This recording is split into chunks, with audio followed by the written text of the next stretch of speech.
Satu, dua, tiga. Ini kita ada buka kuota ya lebih banyak daripada sebelumnya 580, dan ternyata memang paling banyak rute Madili sama Masamba ya. Dan memang rawan kecelakaan juga dari daerah sana. Kalau misalnya mudik sempat sampai 70 ya orang meninggal. Yang paling banyak adalah pemotor. Nah, ini banyak anak-anak ini yang ikut karena orang tuanya bawa, dan memang kesempatan juga pulang. Sampai ada yang 7 tahun baru sekali pulang.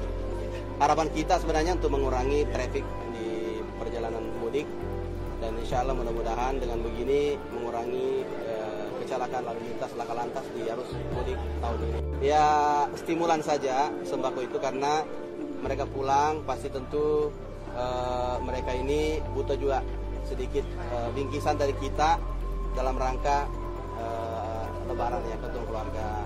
Ya kan enak juga kalau pulang dia juga bawa sembako pas pulang kan. Programnya juga pas, dikasih sembako gratis pulangnya, ada lagi cemilan untuk buka puasanya ya. Saya mengikuti program mudik gratis ini dari Makassar ke Wajo, dan saya tuh sudah mengikuti program mudik gratis ini sudah berlangsung selama 3 tahun.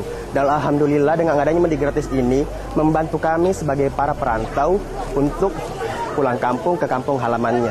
Semoga tahun-tahun ke depan akan seperti ini lagi, dan alhamdulillah setelah kami berada di sini tertib, dan kami juga mendapat souvenir berupa paket.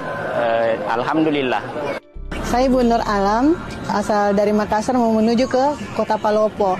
Saya bersama dengan anak 4 orang, dan harapan saya mudik gratis ini bisa berlanjut terus dan sukses buat Pak Gubernur.